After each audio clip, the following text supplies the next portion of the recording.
ओम शांति। अव्यक्त मुरली है 24/10/75 की।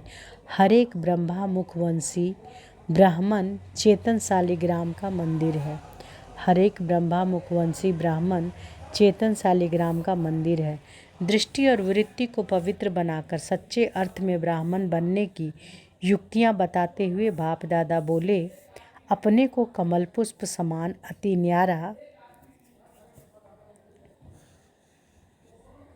अति न्यारा और सदा बाप का प्यारा अनुभव करते हो।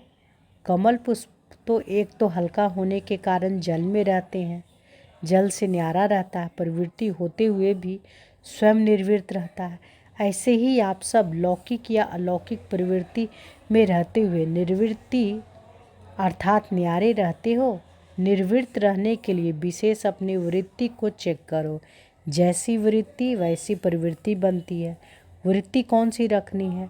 आत्मिक वृत्ति और रूहानी वृत्ति, है ना। वृत्ति कौन सी रखनी है? आत्मिक वृत्ति और रूहानी वृत्ति। इस वृत्ति द्वारा प्रवृत्ति में भी रूहानियत भर जाएगी, अर्थात प्रवृत्ति में रूहानियत के कारण अमानत समझ कर चलेंगे तो मेरापन सहज ही समाप्त हो जाएगा। अमानत में कभी मेरापन नहीं होता। मेरेपन में ही मोह के साथ साथ अन्य विकारों की भी प्रवेशता होती है। मेरापन समाप्त होना अर्थात विकारों से मुक्त, निर्विकारी अर्थात पवित्र बनना है, जिससे प्रवृत्ति में पवित्र प्रवृत्ति बन जाती है। विकारों का नष्ट होना अर्थात श्रेष्ठ बनना है। तो क्या ऐसे अपने को विकारों को नष्ट करने वाली श्रेष्ठ आत्मा समझते हो? प्रवृत्ति को पवित्र प्रवृत्ति बनाया है। बाबा कहते हैं प्रवृत्ति को पवित्र प्रवृत्ति बनाया है। सबसे पहले प्रवृत्ति है अपनी देह की प्रवृत्ति, फिर है देह के संबंध की प्रवृत्ति। तो पहली प्रवृत्ति देह के हर कर्म इंद्रियों को पवित्र बनाना है। जब तक देह की प्रवृत्ति को पवित्र नहीं बनाया तब तक देह के संबंध की प्रवृत्ति, चाहे हद की और चाहे बेहद की हो, उसको भी पवित्र प्रवृत्ति नहीं बना सकेंगे। ब्रह्मा कुमार और ब्रह्मा कुमारियों की प्रवृत्ति कौन सी है? जैसे हद के संबंध की प्रवृत्ति, वैसे ब्रह्मा कुमार और कुमारी के नाते सारे विश्व की आत्माओं से साकारी भाई बहन का संबंध इतनी बड़ी बेहद की प्रवृत्ति है। लेकिन अपनी देह की प्रवृत्ति बनाए तो बेहद की प्रवृत्ति को भी पवित्र बना, है ना। क्या बाबा बोले कि सारे विश्व की आत्माओं से साकारी भाई बहन का संबंध इतनी बड़ी बेहद की प्रवृत्ति है। लेकिन पहले अपनी देह की प्रवृत्ति बनाए तब बेहद की प्रवृत्ति को भी पवित्र बना सकेंगे। कहावत है ना, चैरिटी बिगन्स एट होम। पहले अपनी देह की प्रवृत्ति अर्थात घर को पवित्र बनाने की सेवा करनी है ना। पहले अपनी देह की प्रवृत्ति अर्थात घर को पवित्र बनाने की सेवा करनी है ना, अपने देह को। फिर बेहद की करनी है। तो पहले अपने आप से पूछो कि अपने शरीर रूपी घर को पवित्र बनाया है ना। तो पहले अपने आप से पूछो कि अपने शरीर रूपी घर को पवित्र बनाया। कौन पूछेगी? आत्मा पूछेगी ना।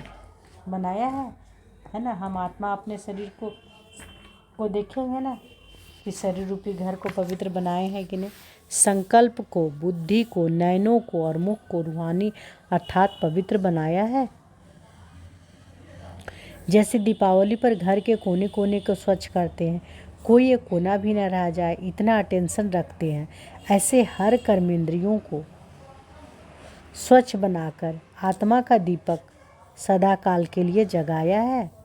ऐसे रूहानी दिवाली मनाई है अथवा अभी मनानी है।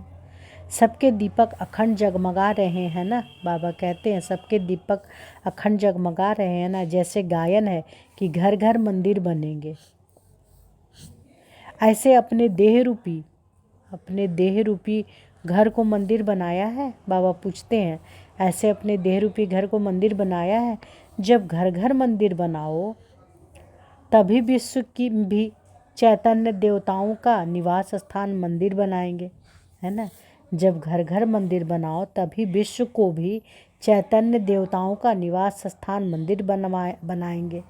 जितने भी ब्राह्मण हैं, हर एक ब्राह्मण चैतन्य शालिग्राम का मंदिर है। जितने भी ब्राह्मण हैं, हर एक ब्राह्मण चैतन्य शालिग्राम का मंदिर है, चैतन्य शक्ति मंदिर है। ऐसे मंदिर समझते हुए उनको शुद्ध पवित्र बनाया है।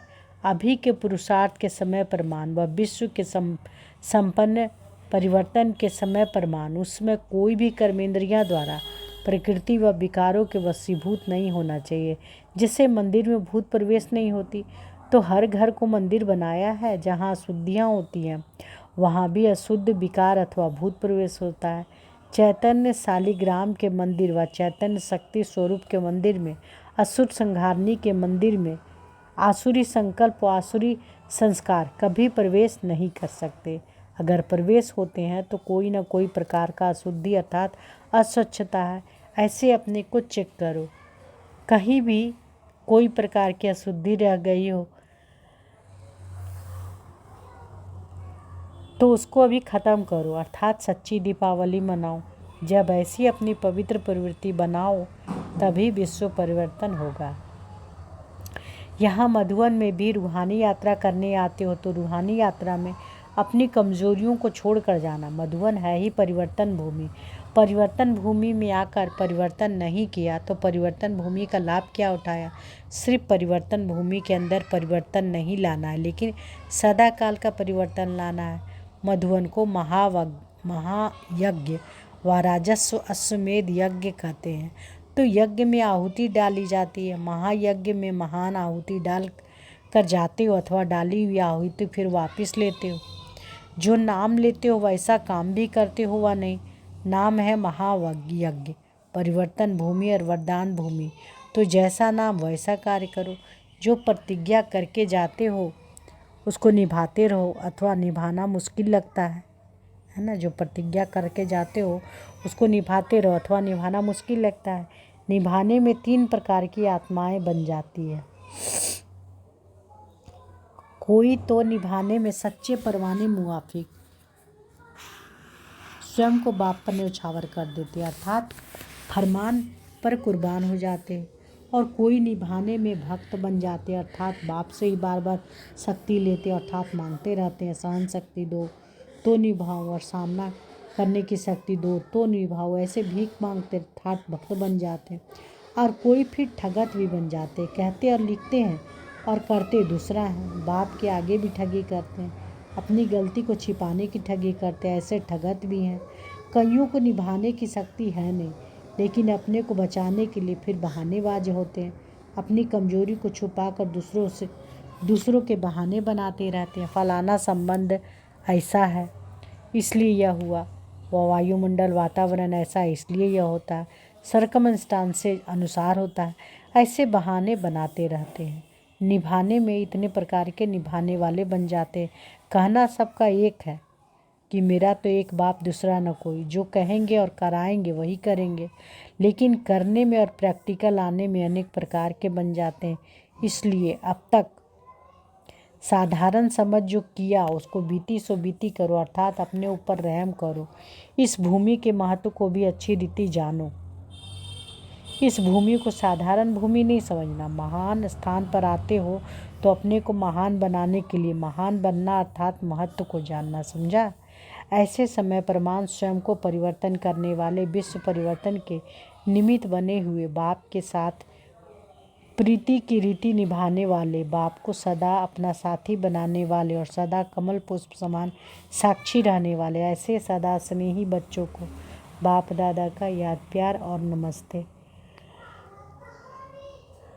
तो इस मुरली की ज्ञान बिंदु है, जैसी वृत्ति वैसी प्रवृत्ति बनती है। आत्मिक व रूहानी वृत्ति से प्रवृत्ति में रूहानियत भर जाने के कारण अमानत समझकर चलने से मेरापन सहज ही समाप्त हो जाएगा। ओम शांति।